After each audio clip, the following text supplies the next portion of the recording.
Morning. Good morning. There is an old Canadian saying, and if you hang around me long enough, you'll know that every really good saying is an old Canadian saying. Il faut casser les œufs pour faire d'omelette. Do you know what it means? Il faut casser les œufs pour faire d'omelette. You've got to break some eggs if you want to make an omelet. It's a celebration of rites of passage. It's a celebration of change. And what we're talking about today is theological diversity. And this topic was a very interesting topic. And when I started to dig into it, I realized that what we're really talking about with theological diversity is maybe breaking some eggs. So I'm kind of new around here, so I'd like to give you a little bit of framework for how I like to talk. I tend to talk in 3 blocks, because I think you have to answer, if you're on a mission of learning or a mission of growth, you have to answer the world's 3 most important questions. And those 3 questions are, say what, so what, and now what. They're really, really simple. Say what? Do you understand what I'm saying? So what? Now that you understand what I'm saying, why should I care? And now what? Now that I care, what do I do? Okay? So I'm going to talk in 3 little blocks. And what we're going to do just for today to make things a little bit different is we're going to stop in the middle and we're going to do a responsive reading. So now what will come after the responsive reading? And because this is really, I'm new around here again, I will announce when I'm moving from say what to so what and on to now what so that you can keep up. So theological diversity looks like in the real world, you Unitarians can, finish the sentence, you Unitarians can believe anything, which is of course not true. You can only believe what you can believe. You can't believe what someone else believes. You can borrow someone else's beliefs, but if you borrow their beliefs, they're your beliefs. So you can only believe what you believe. This is a little bit of a misunderstanding, because what happens in other churches is you get theological uniformity from the pulpit. One message from the pulpit. You even get one message if you change churches inside the same tradition. But in the pews, there's theological diversity. It exists, it plain old exists. Whether it's recognized and what you do with it are really the questions. I'll tell you, my mother is a devout Catholic. She's been for her entire life. My mother, I don't remember the word, she hands out the Eucharist at church. She's done that since the day she was allowed to. She's a woman, so she hasn't always been allowed to. She's done that forever. But when you start talking to her about faith and politics, she kind of strays off the line, the party line, you know? She's, well, I don't know. You get this little bit of a hedge. I have a friend, a very good friend, who's a devout Southern Baptist, until her son came out as gay. And now, when you talk to her, well, yeah, because there's some reality that gets in the way of a theological message. This is especially true here in the South. It's more so than any other place I've ever been, because the church forms the backbone of the social fabric of a community here. And, okay, let me pause. I realize that fabric doesn't have a backbone. I understand that. But do you understand where I was going with that? Church is the social framework, the structure upon which society is built here. So the issue is that theological diversity is not enough of a reason for me to leave a church. My mother goes to here, my sister goes here, my cousins go here, my grandmother and my grandfather are buried in the front of the backyard. I can't leave here because I disagree with the minister. So theological diversity is not something, I don't think, that's not something that's unique to us. It is, however, we are unique in the way that we deal with it. First of all, you get theological diversity from the pulpit here. That's a little different. It's not unique, but it's different. And secondly, you get a recognized embracing of theological diversity from the pews. You don't get, thou shalt not. You get, that's interesting. Tell me more about that. Very different way of looking at things. So, transitioning into so what? Let's stipulate that all of what I just said was true. And I have the mic, so we're stipulating. Where do we go from here? So we're set, right? We have the theological diversity. Or do we? Let me give you evidence that theological diversity might be a challenge to us. This is called the Commission on Appraisal. It's the Commission on Appraisal since in 2005, and it's called Engaging Our Theological Diversity. If theological diversity were not a problem or were not a concern, would there be a 5-year study to engage our theological diversity? I think not. It would just be acknowledged. It would be like having a 5-year study of how to light the chalice. Really not a big concern amongst our churches. So there's some thought that's been put into this. It's 178 pages, and I plan to read the whole thing to you. Let me give you some framework for it. Do people know what the commissions on appraisal are? No. No. Okay. That's good. You should know. They're very important. There's been several. This is the one from 2005. The Commission on Appraisal's mission is to provoke deep reflection, energizing and revitalizing Unitarian Universalism. Wow. That's big, right? Provoke deep reflection, energizing and revitalizing Unitarian Universalism. So that's what they do. Let me give you some idea of what this one does. This is from Bill Sinkford, who used to be the president of the Unitarian Universalist Association, who's now the lead minister in Portland, Oregon. And this may rub you a little. This is the Casa des Arpas. This is the breaking the eggs, okay? I believe that Unitarian Universalism is growing up, growing out of a cranky and contentious adolescence into a more confident maturity. A maturity in which we can not only claim our good news, the values we have found in this free faith, but also begin to offer that good news to the world outside of these beautiful sanctuary walls. There is a new willingness on our part to come in from the margins. This is in 2005. So where did they go from here? 175 pages later. And this thing goes you should, if you're interested in theological diversity and how it blends into a community and how a community uses it rather than just goes, we have it, how you use it. You should read it. And it's very Unitarian Universalist. It's very polite. Like it covers every single conceivable thing that might even be closely related to theological diversity. It's very, very polite. But it does give the conclusions are 22 pages long, just to give you some idea. So, religion scholar Houston Smith, who I hadn't heard of prior to this, makes a very interesting point about the growing up, the Casa des Arpas, okay? He says, the problem with cafeteria-style spirituality is that Saint Ego is often the one making the choices at the salad bar. What tastes good is not always the same as what you need. Challenging, right? I have my own theology, damn it. It's true. Is that the theology that's right for you? And is that the theology that's right for everybody else in the group? And then the last challenge comes from Paul Razor, who, if you go to seminary, you'll read a lot of Paul Razor. He's a theologian, he's a history person.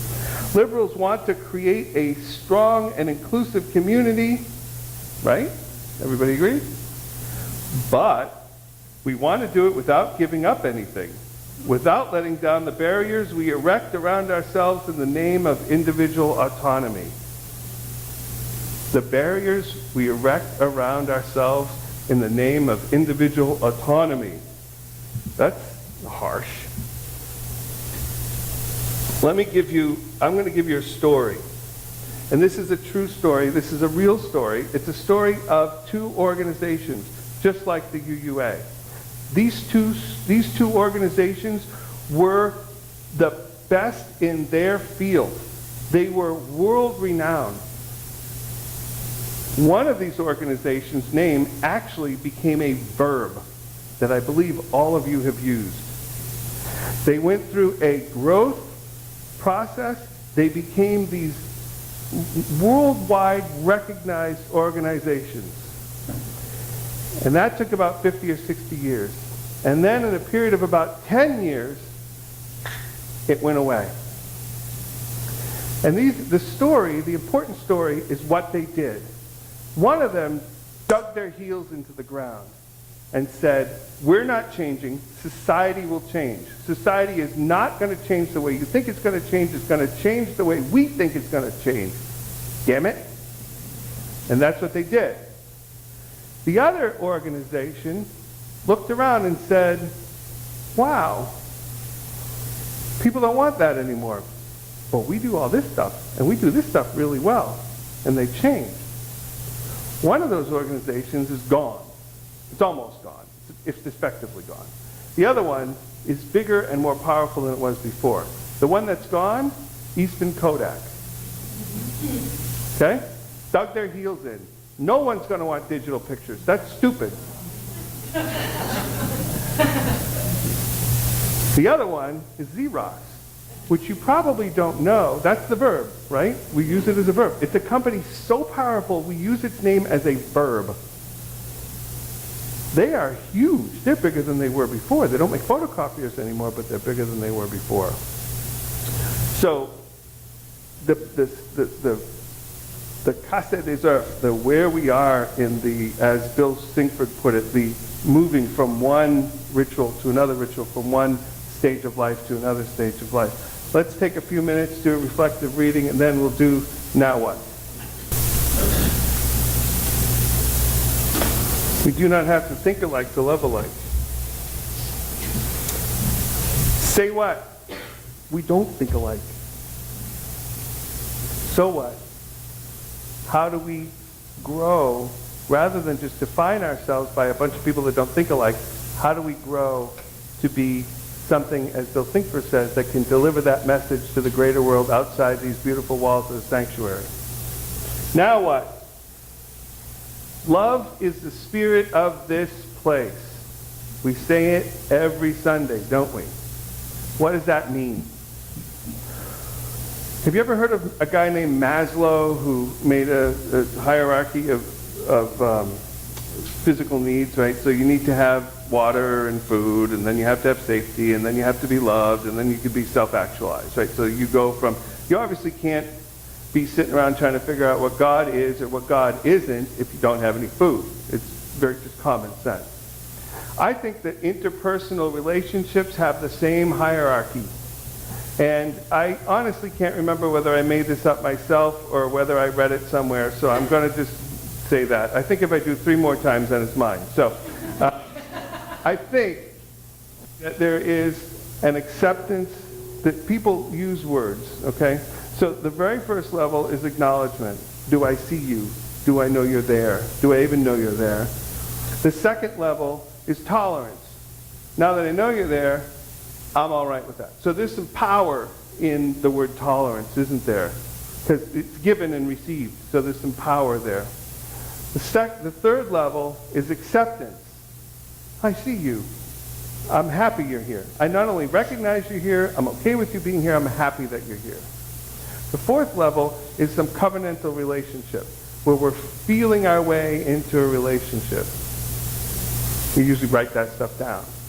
And then the fourth is love, where the power goes away. So as you go from the bottom to the top, you lose power, and power becomes distributed by the two people in the relationship. Does that make sense? Might have been a lot. So how do we deal with love? How do we obviously can't jump right to love, that would be cheating. But how do we deal with it? Every single person that walks in this place, every single day, and even the same people that walk in this place Sunday versus Sunday, are different souls. They're different people. Everybody that walks in this place is a culture of one, which means every single conversation you have with anybody here is a multicultural conversation. We like to bunch people together, right? You're tall, you're short, you're old, you're whatever, okay? But that's like saying like all old people are the same, which is insane. It's a ridiculous thing to say. But we do that to make it easier for ourselves. When you get to that top of the triangle and you're on love, all of that goes away. So how do you deal with people that walk into this place, even the same person that walks into this place more than once, every day you meet them exactly where they are? So we have religious education programs that really force you to build your own theology, right? We even have a class called Building Your Own Theology. What a great class. Not great for everyone. Some people aren't ready to build their theology. Some people just want to be told what their theology is. Just tell me, give me something to start with, and I'll move on from there. But other people really reject being told what to start with. Don't tell me where to start. I'll figure out where I start on my own. How do you build a community with only 175 of us that can manage to deal? Think about the monstrosity. That is a huge order of business to deal with people as they walk into the door individually, one at a time, and meet them where they are. And the only way you can do that is with love. That's the only way. So as we build this out, what does it end up looking like? Is it like a mosaic? Where you take perfectly good pieces of china, you ever see that? Where you break them up and then you put them back together again and you make Jesus, or you make something out of it. So you take junk, you take little fragments, and you put it together and you make a mosaic. Is that what we're creating here? Or are we Picasso, turning art on its head and giving it another name? Is that what we're doing? Or maybe we're Dali, taking art and making it so everyone goes, what the hell is that? It's repressed, sexual, it looks like a horse. I don't know. What does it look like? And my bigger question to you is, do you even know what it's going to look like when you're done, when you start? Maybe it will be a mosaic, and maybe it'll be unrecognizable. Maybe it'll be Legos. You ever had a little kid make Legos and he goes, it's a helicopter, and you're like, no it ain't. I don't know what it is. But if he thinks it's a helicopter, it's a helicopter. For now. It'll be a helicopter one day. And my last question I'd like to ask you is, and this is I think where this was going. Oops. Although it didn't come right out and say it. And I'd like you to ponder this question. Is theological diversity itself a new theology? Is it not that we break up a theology and reassemble it into something that makes sense for us? Or is the act of breaking it up or turning it into a sexually repressed horse or whatever, or two noses, is that in and of itself a theology? And if it is, where are our theologians? I think they're sitting right here. So we hold these questions in our heart. They're difficult questions. How do we deal with our theological diversity? How do we recognize it? How do we make it into something where this church in 10 years is 2,000 people and we're meeting in Littlejohn? Don't laugh. Why not? Theological diversity is the beginning, the middle, and the end. And I think that's good for Unitarian Universalism. So I welcome you to consider that, to live with that, to hold that in your hearts. And while you're doing that, let us stand and sing hymn number 113, Where is Our Holy Church?